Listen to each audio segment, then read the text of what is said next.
Yeah, I wanted to learn how to crochet, but I'm clearly too invested in this. Why do I have these in here? The only sculpting surface you'll ever need.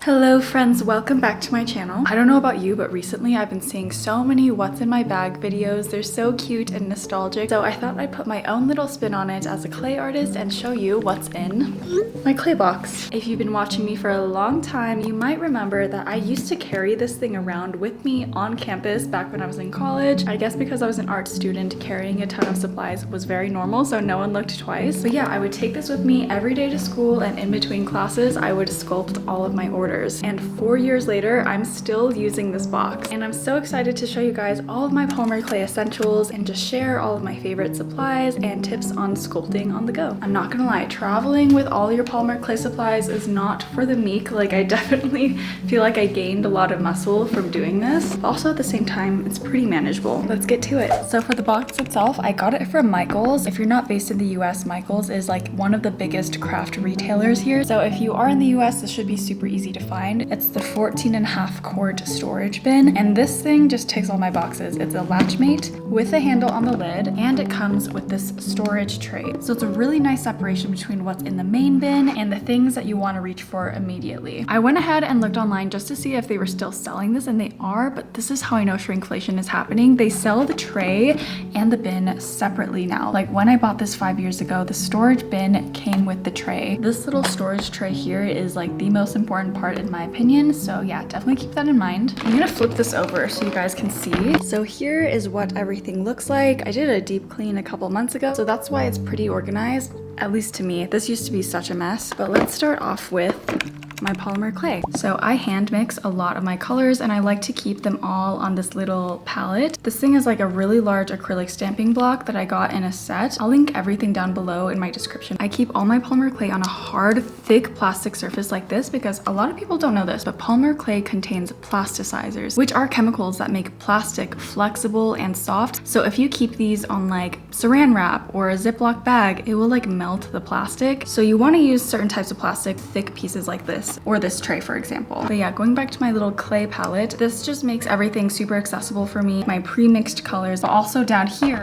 I have actual blocks of clay. As far as brands of clay, I mix and match. I mainly use Craftsmart, Fimo Soft, Fimo Effects, and Sculpey Primo. The type of clay that you use does matter, and it does affect how easy it is to work with, how easy it is to clean, and how durable the piece is after it's baked. There's like an inside joke in the community that Sculpey 3 sucks. Like, even though it's the cheapest, most accessible, and has the broadest range of colors, it's just way too soft to work with, so your fingerprints will show up, especially if you tend to have warm hands or you live in a really hot climate. Definitely stay away from Sculpey 3. A lot of people don't use Craftsmart either, but my hands tend to run cold. So for the colors that I use a lot, I do like using big blocks of Craftsmart clay for white and brown. Valerie Way is my favorite polymer clay artist, and she has a really great video on the types of clays that she uses as well. But let me just show you my favorite colors. I really love Sculpey Primo in Pearl. It's so iridescent and it mixes really well with other colors of clay. So I mixed this with pink clay to make all my Coquette Maxines. I also really love these colors from Sculpey. Raw Sienna, just the perfect chocolatey, warm brown. I use this for all of my capybaras. And then this ecru color is just really versatile. I always have this on hand because I use it to make all my bunny pancakes. Any miniature pastry you want to make with polymer clay, this is a really good color to start off with. I also have a ton of clay just back in storage. I try to keep my storage bin as lightweight as possible, so I mainly just have my bare necessities. Next up, we have these little sculpting platforms. I get a lot of questions on what these are. These are called acrylic stamping blocks. You can get them on Amazon for pretty cheap. They're not the most ergonomic thing to hold, but they're very pretty in pictures. If I'm sculpting for a super long time, I'll just use a plain jar like this. This is much easier to hold and to sculpt on top of, especially when you're an artist. You're gonna be prone to arthritis, so it's just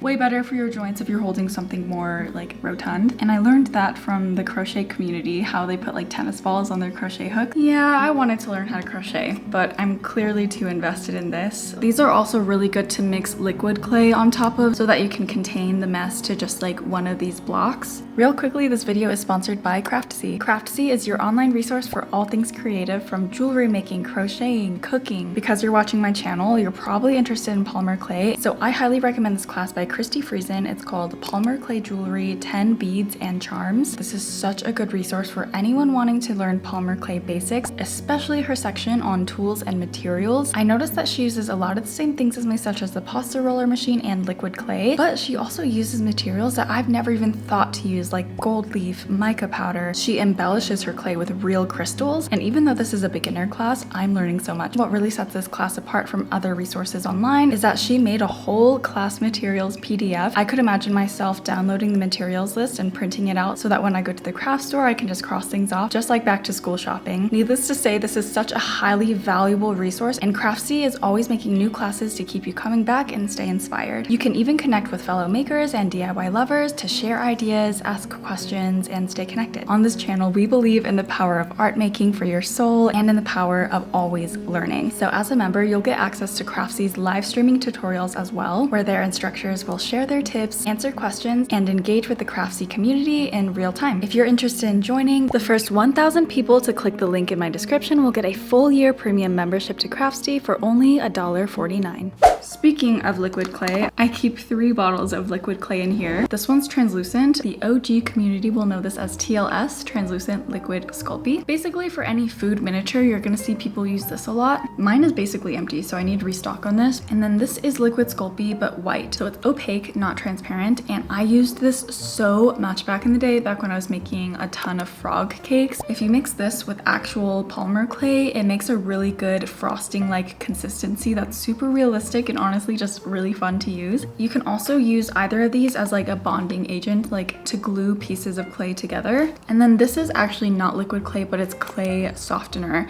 So whenever I use really hard, crumbly clay, like some colors of clay are just a lot harder than others, even if they're the same line. So it's nice to have this on hand as well. And here I have pliers, wire cutters to cut eye pins. I use the flat nose pliers to bend the wire at like a perfect 90-degree angle. And then these, I don't really use these that much. Why do I have these in here? Speaking of wires, I have a ton of eye pins for making charms. If you go to the craft store, you'll see a massive variety of like eye pins or head pins. I personally prefer eye pins just because the little loop is already made for you, whereas with head pins, you'd have to make the loop yourself. And this just makes things easier and a little bit faster. These also come in a ton of different lengths, which I love because sometimes it's really nice to have like a super long one or a super short one. I think I've used up most of the short ones, so that's where these wire cutters come in. In the same vein of like metal stuff, I also keep a ton of extra X-Acto knife blades in here. This is like a pack of 100. I use an X-Acto knife for almost every step of my clay process, and it just makes life easier when the blade is sharper. Back when I was making everything to order, I would go through these super quickly. Next thing we have are my chalk pastels. I get questions all the time on how I shade my clay, and these chalk pastels from Artist Loft have lasted me like 6 years. The only colors I've had to ever purchase again are red and white. Just think of them like eyeshadow. Super dry but pigmented. So I just use a cheap little paintbrush to shade my creations, and I shade everything before I put them in the oven. What's nice about these two is that you don't have to just use them standalone. You can mix them to create your own custom shades. Relatively inexpensive, and a little goes a long way. I also have a pad of sticky notes. I use sticky notes as a sculpting surface, especially when I'm rolling super thin coils of clay, like for example for facial features on my cats or like whiskers or something. The paper helps to absorb some of the oil from the polymer clay so that it's easier to work with, and then because these are small, you can bend it to lift the clay off, and it just makes life so much easier. Next to those, I have my tiny scale. Back when I first started, I was just using a standard digital kitchen scale, but I needed something that's super portable, so I found this. I think I bought it originally at a Target, but I found the same one on Amazon for you as well. I love how sturdy and small it is, and it weighs to the 1/10 of a gram, which is how I'm able to make hundreds of the same thing, and they're all consistent in size. I love this thing so much. 10 out of 10. It actually came with a lid, but I lost the lid, so. Okay, I took a break because my camera was overheating, which never happens, but I'm back. Let's see, the next thing here is, this is a little dish that I got from a flea market in Italy. I love how it's super small, but also thick glass, so it's really durable and lightweight. I use this as a dish to pour rubbing alcohol into, because no matter where I am, if I'm sculpting in my studio or if I'm sculpting outside, I need to have a way to keep my clay clean, so rubbing alcohol is always the solution. bin. I used to also keep Q-tips in my bin, but now that I sculpt mostly at home, I don't really need to do that anymore. I just keep this on my desk. But yeah, rubbing alcohol, Q-tip,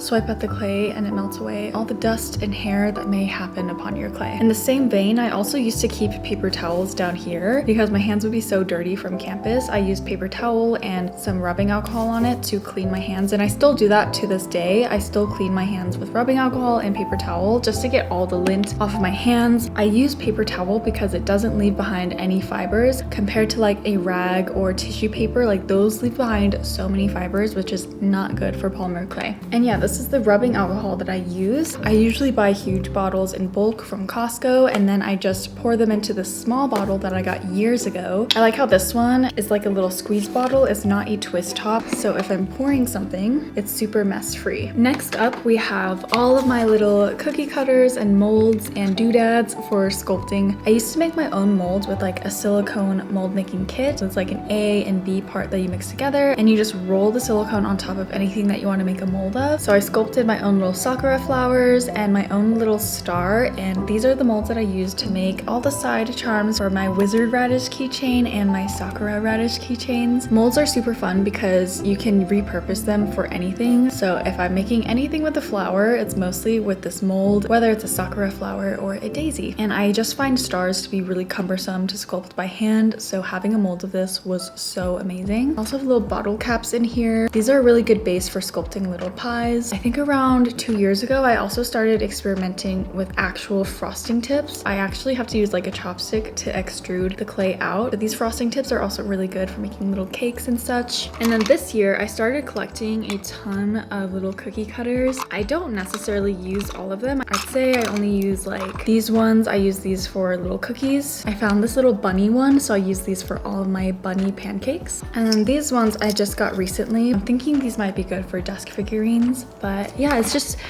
fun. If you do get cookie cutters for clay, I recommend ones that are like a harder plastic. Like these are actually fairly flimsy, so they're not as good for pressing into hard sheets of clay because you have to use a lot more force to get like a clean cut. I also have a piece of pre-baked clay for my bows. This is basically a stencil. Let's say my hand is a flat sheet of clay. I lay this on top, and I would use a needlepoint tool to trace on top of it, and then all of my bows for my Coquette Maxines would be identical. So yeah, highly recommend collecting little doodads to make the process easier for you. It's just good to try new things, incorporate different tools into your process. And for me, it's definitely cookie cutters and stencils. I want to eventually venture into like 3D printing to make more stencils or molds, or like even a stamp for my ceramics. I would love to do that, but that's a project for future Tammy. The last thing I have on this top level is a new thing I got. It's actually an acrylic rolling pin. I got this off the set of my Honda live stream. I've never owned one before, but they said I could take it, so I got to take it home. I prefer using my pasta roller machine to roll out thin slabs of clay, but I figured if I'm ever sculpting on the go again, this will be nice. For polymer clay, it's highly recommended to use acrylic tools or plastic tools. You basically want something that's not porous because the wooden tools will get gross really fast and they'll also stick to the clay. Okay, we're on the final stretch. I feel like this isn't much at all, but at the same time, I just showed you guys a ton of supplies that I use every day. So polymer clay can be as beginner friendly or as advanced if you'd like it to be. I'm just super passionate about it, so I love using all my little tools. In the bottom, when I was in school, I would typically keep all of my hand tools, but now I usually just keep them on my desk as well. As you can see, it's a variety of just paintbrushes for shading with a chalk pastels. I have 3 sizes of dotting tools, a really big one, a really tiny one, and then a medium-sized one. My X-Acto knife, obviously, and then needlepoint tool is also super important for my work. If you want to pare this down just for the bare essentials, I think all you would need is a needlepoint tool, an X-Acto knife, and at least 1 dotting tool. The rest of these you don't really need. I just have like this little silicone thing. I like the shape of it. I use this for my tree trunks. A palette knife is super useful when you're working with liquid clay. And then the last thing I haven't shown you guys is my little tub of keycaps. These are blank keycaps, and they're also a certain type of plastic that has a super high melting point, so these are safe to bake in the oven. And I used to make a ton of artisan keycaps, so that's why I have a big bowl of them. Keycaps are super fun to make. I should probably make more of them,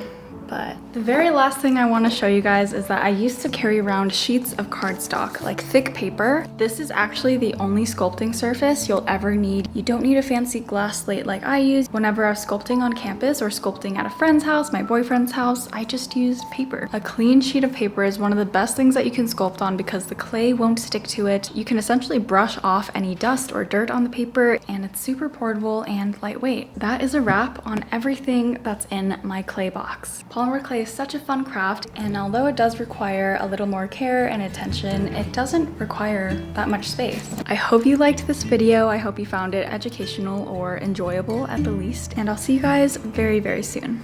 Bye.